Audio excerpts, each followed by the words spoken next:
And it's not that it dismissed the problem, that gave me no reassurance that someone was going to be there for me when I needed it.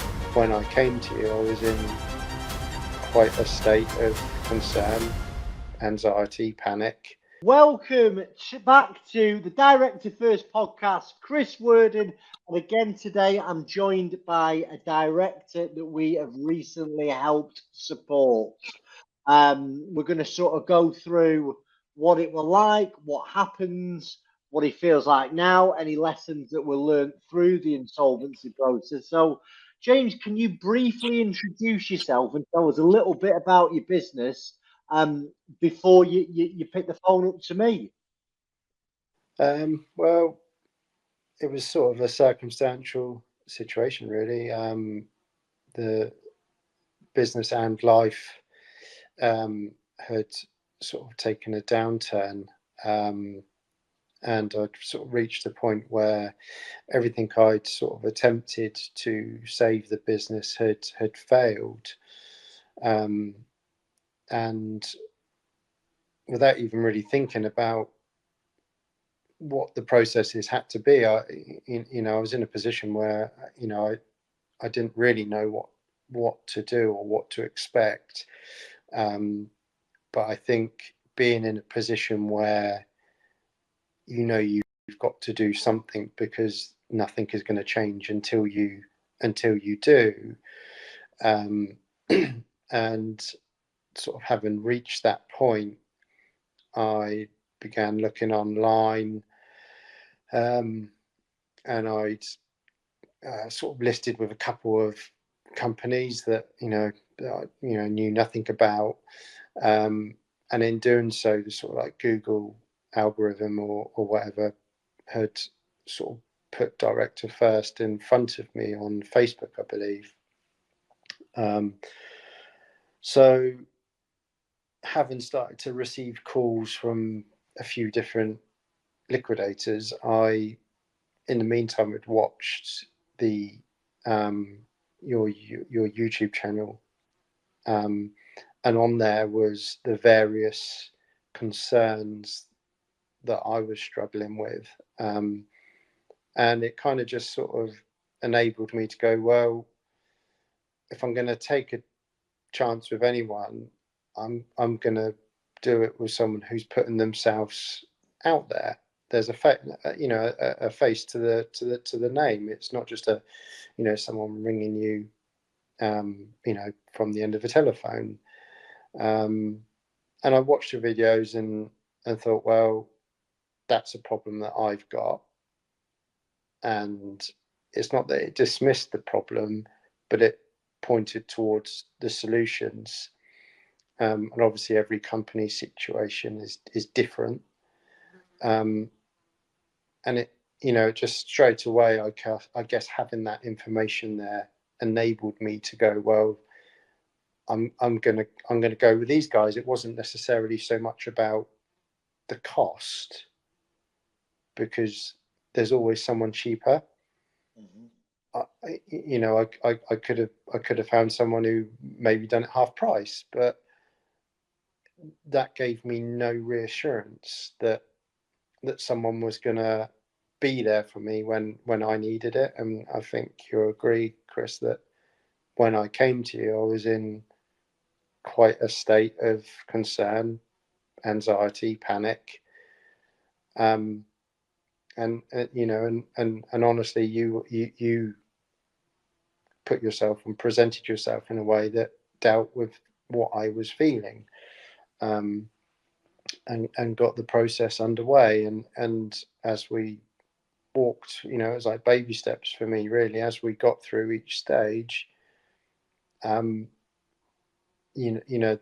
with the advice that you gave, it sort of took the shackles off a little bit, and I was able just to start living without, in a sense, quite a lot of fear.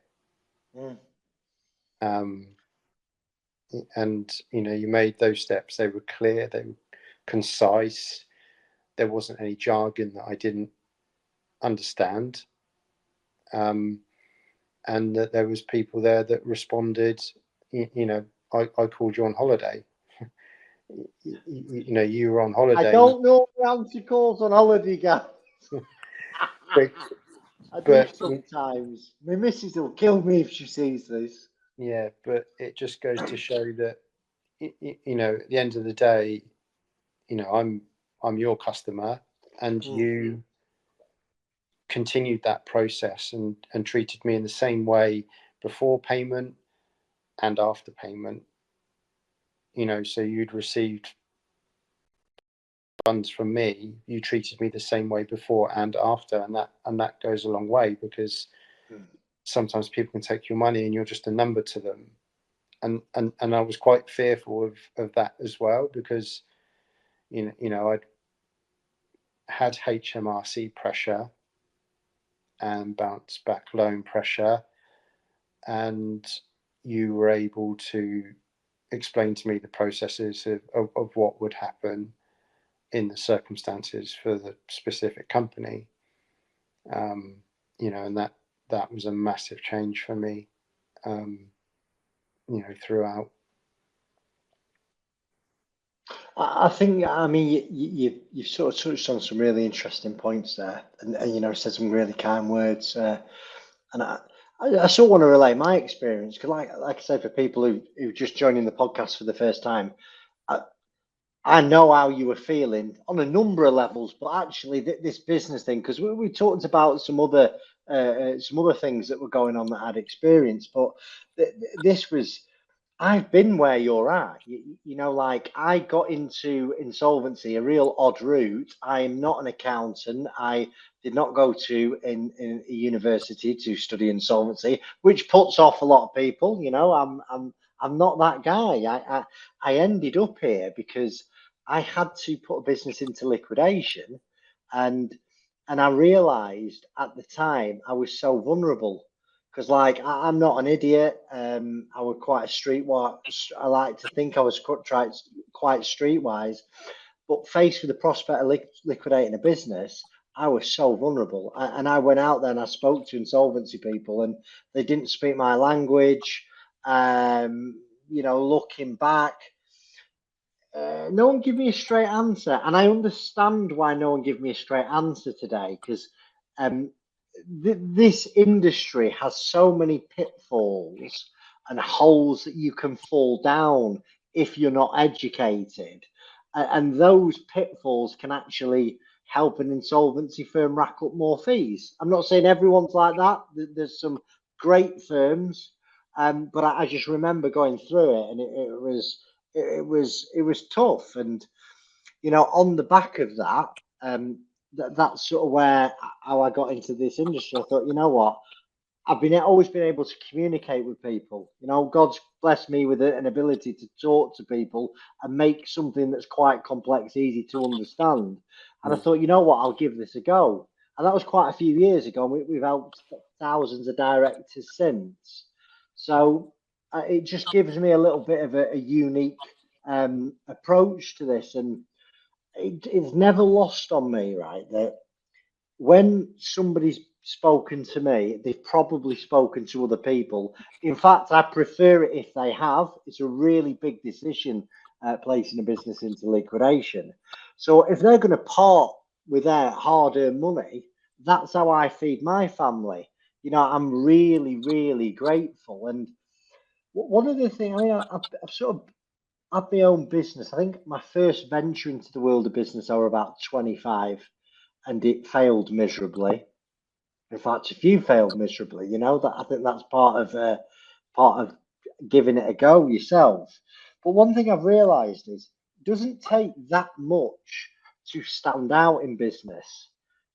Just answer the phone, do what you say you're going to do, and if there's a problem, and guess what? I've made mistakes over the years, but own them and go, you know what? Yeah, that shouldn't have happened, but this is how I'm going to deal with that. And if you do those three things, I think you'll always do all right. You know what I mean? You just do the next right thing in business, and sort of the path sort of unfolds. But it's Yeah, it's not lost on me the kind words. I do. I really, really do appreciate it. So you've been through the process, but if I can take you back, when you first realised that the business might not get through, how did you feel? What was that like? Um, in some sense, it it was a relief because the unknown is, it's very easy just to, you know, keep working hard, and that, I was working hard, but working hard for a business that couldn't, excuse me, that couldn't make it. So just going to work and working hard, thinking that that was going to resolve the problem. And there's nothing worse than, you know, having a situation that doesn't matter really how hard, unless you get a really good bit of luck, change of significant change of circumstances. You're not gonna it's the other systems that are around you that you can't beat. The whether that's HMRC or debtors or whatever. So um, being having that sort of safety net was the first time really that I was able to sort of sit up and breathe really. It is. It can be quite demoralising, and most people that watch our content, they're two almost certain creditors that they have, if they were incorporated pre 2020, is there'll be some HMRC arrears, could be VAT, corporation tax, pay as you earn, combination of all three, and they'll have taken a bounce back loan. Now, I want to sort of dig into those for people that are watching. If you owe the revenue money, yes, it's a problem, but that PAYE incorporation tax, it's not you personally that owes the company the money. It's the company. It's the limited company, and it's the same with the bounce back loan. They wasn't personally guaranteed. They were an ideal loan for lender and borrower. Borrower didn't have to PG it. Lender, if the borrower doesn't pay, gets the money back from the government, and it causes so much stress from people. Now, the people will get in trouble with bounce back loans if they over egg turnover. They whipped it all out the day after it was paid into the business account and spent it on God knows what, or they took one Yeah. and they weren't allowed to take one. But as long as you was trading in 2020, you took 25% of 2019's turnover and you spent it on the benefit of the business. If the business doesn't survive and it goes into liquidation, the bounce back loan's written off, the government get their money back, and so's the HMRC. So I think people are so worried about picking the phone up to the revenue. They're not that bad. They just need to be. They just need to be told what's going on. Yeah. It gets out of hand with the revenue if they don't hear anything, and eventually they've got a bailiff at the door, or they're sending winding up petitions. It's people have just got to talk about this stuff. They've just got to get it off the chest. I think probably for me that it'd gone on for too long before I reached out, and a lot of that was probably fear, the circumstances that I was in, in a personal matter, um, and had I reached out, you know, months and months earlier, then I still believe the situation would have been the same, but the stress Yeah. and that I went through, put myself through. I mean, it's no sleep, um, you know, still trying to make the business work, um, because there's still a cost involved, at a time when you could really do without a cost, or perhaps you've had to borrow the money to facilitate the process of liquidation. So it's I think one of the big differences is that you make it personal, and that you're contactable. The people that you involve in the process are contactable, and they will, advise you if you need advice, or, there's no, if you take a couple of days longer to get the information over, I just reach out and go, look, it's going to take me a couple of days to get this over, and it's like, yeah, great, no worries, catch you in a few days. And it didn't feel like it was a sort of cut and shut business where you just take someone on, done, and then chuck all this information at them, and you've got no one to talk to. Because even going through the process is, even though being on the other side, it's almost like you're still quite fearful because you've lived in that Yeah. everyone's gonna come after you, and and you're gonna have to deal with, like you say. I think for most people, the thought of having bailiffs knocking at the door, or you've got credit agencies chasing you, bank writing you letters saying, oh, if you don't do this, we're going to close your bank account down, and all of those different things. So it was, I can imagine that people that are, in this situation where I was, all I can say is just reach out and just have a conversation, because that's what you get. You get a conversation, and you can guide people. When I first spoke to you, I hadn't paid you any money, but you told me, you listened and told me how it would go, and things went exactly, how you described. There wasn't like a phone call after I paid you to go, "Whew, Yeah. things Yeah. aren't going to be the way they were. I've looked into this a bit more, and ultimately people have to be truthful, because if they mislead you, you can only give them information based on what they tell you. But for me, it was like, I was thinking, right, well, this is going better than I thought. Mm-hmm. But what, I was also fearful, like, oh, Chris is going to ring me up and go, spoken to the big guns at HMRC. Yeah, you've got to do 10 years in jail as part of your process, and that's it. Sorry, mate. Yeah. I'll write to you. I'll write. I, I remember back when it happened to me. I was just super paranoid, and actually, I hadn't done anything wrong. My business had failed, Mm. really out of my hands. Okay. My biggest problem, like you, I should have pulled the trigger on this sooner. But I was in my head. I thought, oh, okay, well, I might get out of it. Something might turn up, and I say this on these podcasts. It's like I've been taught to think positively. I can get out of any situation, and actually, when it comes to insolvency, sometimes that can be a real issue. One of the main things that people say about our service is they wish they'd have picked the phone up sooner. And actually, a lot of our inquiries don't end up in liquidation.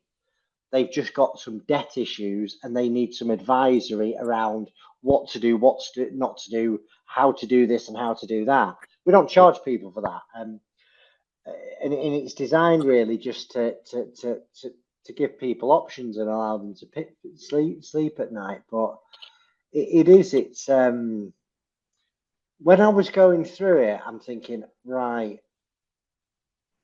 I just had this terrible sense of impending doom,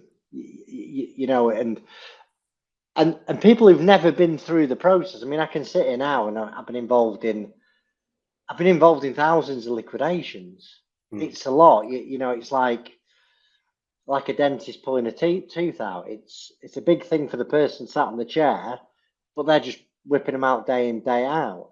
Yeah. But it isn't lost on us what impact this has on the director. And that's why we put the content out, because like nobody else really. Some people are starting to do a bit more content, dare I say it, like us, they imitate us a little bit. Some big firms, and there's some good firms that are similar to us. But we answer the questions before you think of them, really. And we're really, really open and honest why we do it. because it gets us work. Mm. Like we'll answer every question that no one else wants to answer. What's it going to cost? What what are the hidden costs to insolvency? Yeah. And our hope is that, you know what, we'll build up goodwill with you. Because if you're going to go into liquidation, you're going to have to use someone. Hopefully it'll be us, and I sort of make a joke of it. If you're looking for a guy in a suit and tie who pronounces all his words correctly, who doesn't ever swear, I am not your guy, Yeah. But our model works. We help a lot of people, and that's what our plan is to keep doing. As long as it keeps working, we'll keep doing it. Like the liquidation process. What was it like for you? Because that's the thing that people are like, oh my God, will it be like a creditors meeting packed with all my creditors? Or everyone gonna, they're gonna haul me under the coals? Ask me what I spent that £30 that I would draw in cash. By the way, don't withdraw cash out your business, but Yeah. what was the process like for you, buddy? I mean, we're a I few can months imagine. past it I can now. imagine there's like a lot of like small businesses, where there's probably one director and not loads and loads of creditors, and I think everybody's individual, and the sums of money that were involved were, to me, they seemed high. So, and I didn't see a way that I was ever gonna, get out of that situation, and be able to pay, bills and look after children and stuff like that. So, I, in a sense, when it involved really, it was just like me and you. It's like, there you go. It's just going to be this and this, and once you sort of said, HMRC aren't involved anymore, and the bank aren't involved anymore. That was, it was a massive relief, because you feel that you're in trouble, even if you're not. Yeah, that paranoia kicks in. Yeah, and so yes, I hadn't done anything wrong, but when you start getting agencies chasing you, you feel like you've done something wrong, and yeah. So I think once, for me personally, once that I'd sort of been advised that you know from now on, really, you've just got some paperwork duties to do with us, um, and not to worry, because even until you're that final nails in the coffin, and the company is you know completely liquidated, you sort of think, oh God, something still could go wrong. And I think that a couple of times I phoned you and you've sort of said, look, no, that that's not going to happen in this situation. Um, you know, Sort of keep your head up, really. Um, and I think having that relationship where you can just reach out. A lot of companies that you just have an office number. I phoned you out of office hours. When I'm having a panic attack about something, or received an email, and you're like, no, that's right. Just get on, fill that in, and everything will be fine. And that's probably what you wouldn't get with a lot of companies, is that Mm. Sort of almost don't take it the wrong way, but me and you could have a beer in the pub. Do you know what I mean? Yeah. And Listen, talk, talk, we're for the everyman on the street. Us, yeah. it's like, because people buy off people. I Mm, honest to God, right? I had another business doing this last year, and I sort of did a deal to start director first on my own. And like their ethos was like, we need to be more. I'm not going to say the word professional corporate, because like we are professional. We're just a little bit more. We know who our client is. You know what I mean? Like I say, we've been there. The last thing that you need is a real stuffy insolvency person with no personality, because you're going through the mill. You know, you need to be listened to. You need to feel heard and understood. Like I say, I know that because that's what was lacking in when I went through this, mate. It's you know, there is a bit of paperwork to deal with, but I think, like I say, once you're through it, you're through it. And what people don't understand is in an insolvency, right, a lot can be agreed before you choose which liquidator you're going with. Mm-hmm. Now, it's all on the basis that what you're telling the firm is accurate. But you know, things like buying assets, that can be agreed pre-liquidation. Overdrawn directors' loan accounts can be agreed pre-liquidation. And with an overdrawn loan account, it could be written off if the insolvency practitioner has no hope of recovery, or they're going to do a deal if they can recover some money. But it can all be done before you make a decision. It's whether the firm can be asked putting the legwork in to actually get your deal done.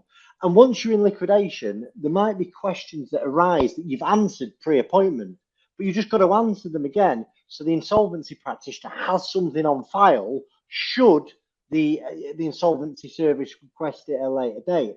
And people that they'll talk to an insolvency firm and they'll be going, "Oh, well, we can't give you that information yet until we've been appointed." That's nonsense.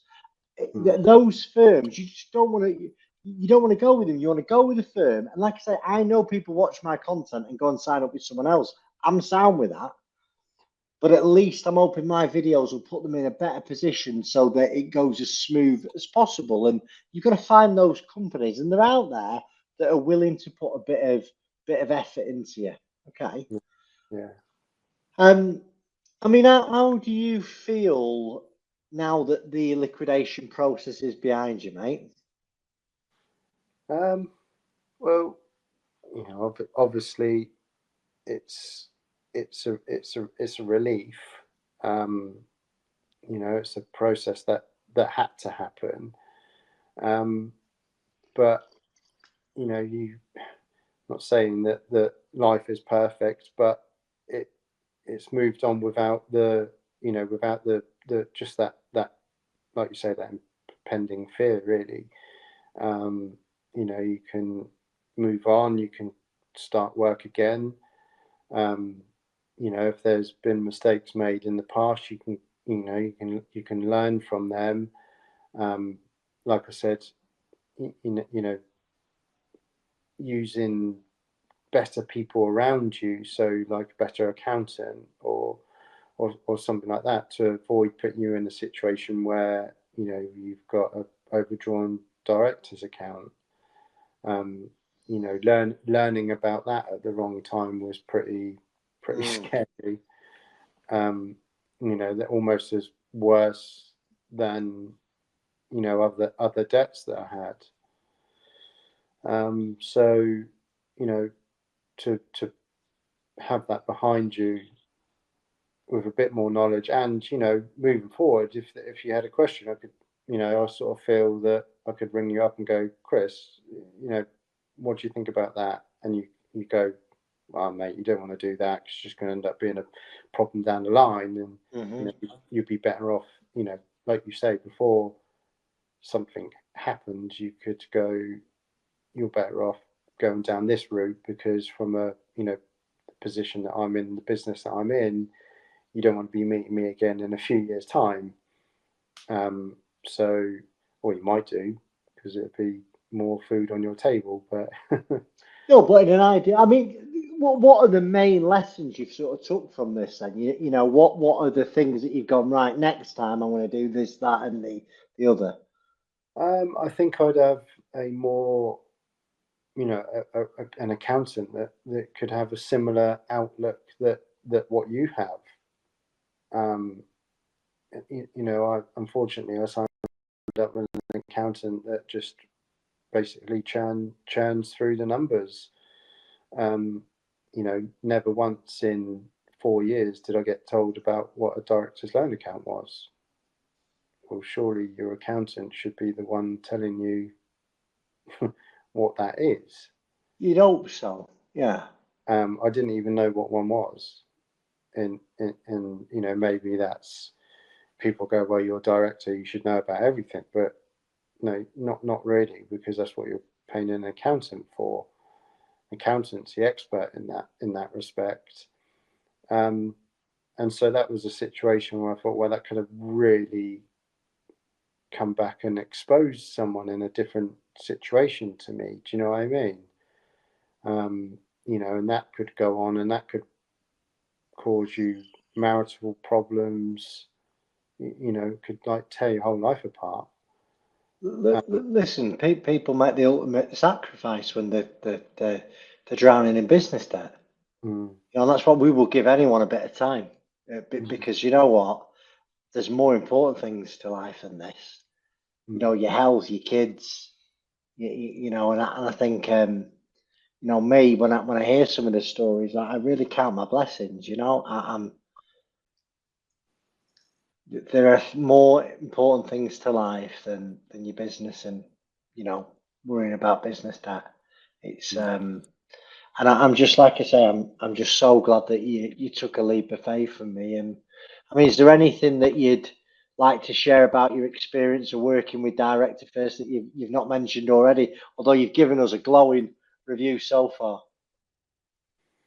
Yeah, I mean, I think it is basically does what it says on the tin, and it's not just it's not a glossy website that